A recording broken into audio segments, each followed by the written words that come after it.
The second chapter name is Search for Truth. Siddhartha lived happily in his palace with his beautiful wife. Sudhodana was very careful to always surround him with all that was beautiful and joyful.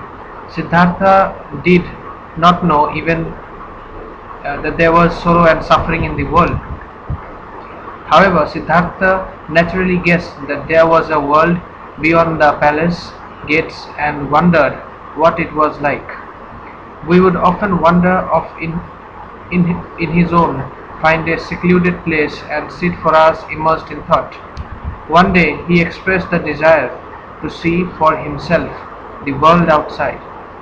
When Sudhodana heard of this, he did not object. Good, said he.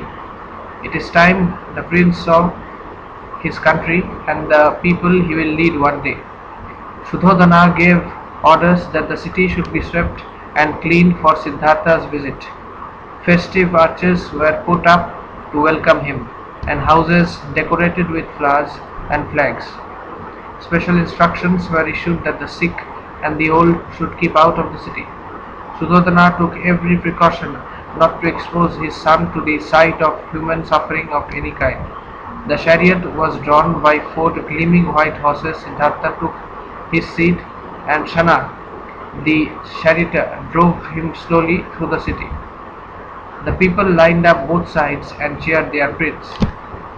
Siddhartha received their greetings with folded hands. The people were happy, he thought. The world is indeed a happy place, but he wanted to see more. Let us go that way, he told Shana. So Shana turned the chariot into a by-lane.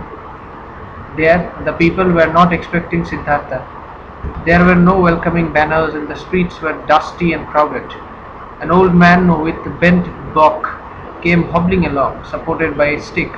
Who is that? Exclaimed Siddhartha in surprise. An old man, replied Shana. Back in the palace, Siddhartha became thoughtful and sad. Would his beautiful Yashodhara grow old and look like that? Would he too grow old? When Sudhodana heard about it, he sent dancers and musicians to divert his son's mind. And for a time they succeeded. But the world outside still worried Siddhartha. He wanted to see more of it. So another visit to the city was arranged. As before, the people received Siddhartha with great enthusiasm. Surely, they are happy, thought the prince. But when he was returning to the palace, he saw a sick man who was hardly able to walk. His body was covered with sores, and he was groaning with pain. Why is that man crying? Asked the prince. He is sick, answered Shana. And Shana explained that everybody got sick and suffered pain.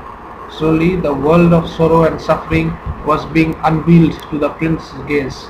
And on yet another day, when he went to the city in his royal chariot, he saw a corpse being carried to the burning ghat. Where are they taking that man? Siddhartha asked. That man is dead, said Shana. They are taking him to be cremated, and he added, all who are born must one day die. Old age, sickness, death. The world is indeed a sad place, thought the compassionate prince. He was gently troubled and wanted to know why there was so much sorrow and suffering. The next time, while driving along in his chariot, he came across an ascetic in yellow robes. The man looked calm and peaceful. Who is that man? He asked eagerly. A sadhu, replied Shana. He has renounced the world and is indifferent to sorrow and suffering. He is at peace with the world, quietly searching for the eternal truth. This gave Siddhartha some hope. Siddhartha wanted to be like him. He too decided to renounce the world and become an ascetic. While he was still thinking deeply about these matters, a son was born to him. The baby was named Rahula. While rejoicing at the birth of his son, the restless prince decided not to be diverted from his purpose. He was determined that he should renounce the world without any further delay. Siddhartha was then 29 years old. He woke up in the dead of night. while his wife Yashodhara was fast asleep, with one hand lying on Rahula. Siddhartha wanted to take the child into his arms for the last time, but was afraid that his wife might wake up. Not even daring to look a second time, he hurried out of the palace. Accompanied by his faithful charioteer Shana, he went into the forest. He cut his hair and sent it back to the palace through Shana as a sign of his having becoming a sadhu, and exchanged his princely robes for an ascetic's gown. Then he set forth in search of truth. Siddhartha became a Sakyamuni, a sage among the Sakyas. In his wanderings, he reached the famous city of Vaisali, where he stayed for some time in the hermitage of the seer Alara Kalama, trying to find the truth about life. He studied different systems of philosophy, but none of them gave him the answers he was seeking. He then came to Rajagriha, the capital of Magadha, the most powerful kingdom of the time. There he joined a famous school run by a great scholar, Udraka. Gautama was impressed by Udraka's vast learning, but soon felt that mere learning could not lead one to truth. He left the school to continue his search. Would a life of severe penance lead one to truth? Gautama thought he should try this ancient method of the sages. He was joined by five ascetics who asked to become his disciples.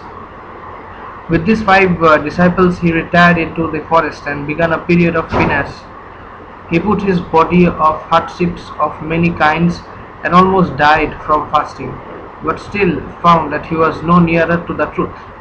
He concluded that severe penance was useless and gave it up. His five disciples took this as a sign of his having gone back to the worldly life, and left him. Siddhartha went to a nearby river, Niranjana, and bathed. He was so weak, however, he was almost carried away by the current. With great difficulty he came ashore. Sujata, a young woman who lived in the neighborhood, brought him a bowl of rice boiled in milk.